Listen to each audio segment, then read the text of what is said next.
What's going on, everyone? Mad Dog here with another video. So in this video, I'm going to explain about the ultra hard difficulty, ultra hard explorations, the new photoner exposed enemies, and enemy barriers.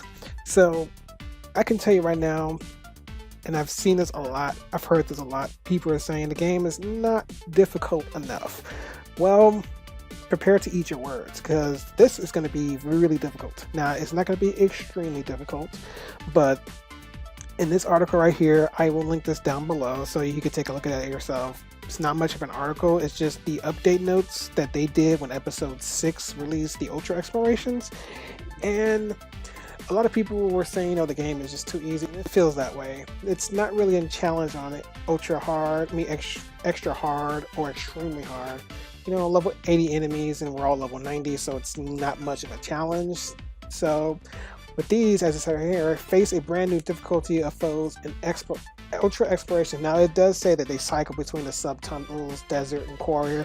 They're actually all in there, and I think there's one more in that list. I'll have to take a look, but I know there's 4.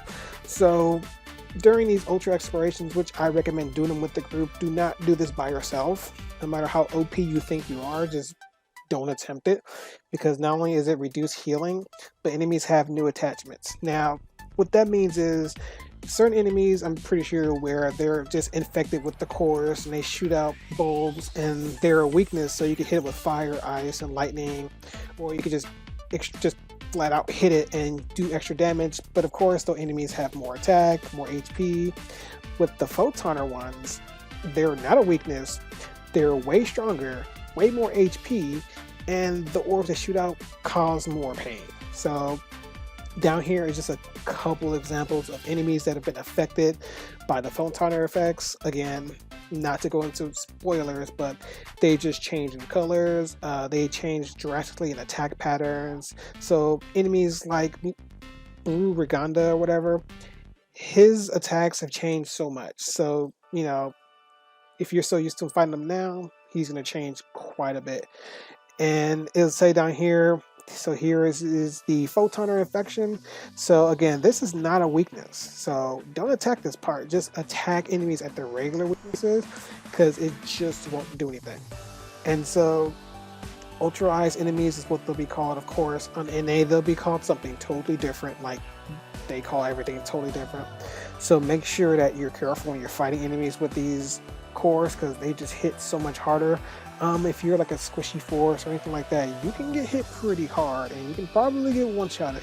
So make sure you're careful when you're fighting these enemies. If you're a force or ranger, mid, long range, whatever, you can take care of. So enemies, importantly, can now have barriers.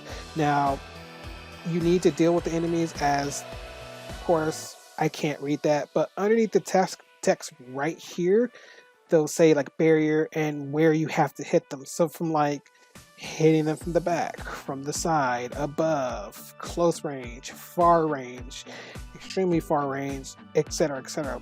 It affects a lot of bosses, and it can actually happen to enemies outside of ultra hard difficulty zones or the ultra exploration. So keep that in mind. You can fight a boss and then it can have that barrier, or a lot of episode 6 areas, they'll have that barrier. So make sure you pay attention to what the enemies and their barriers say, because the more you hit them and not their weak point, it's just going to have so much reduced damage. And of course, in ultra hard exploration, regular enemies are going to have this barrier, just as with bosses.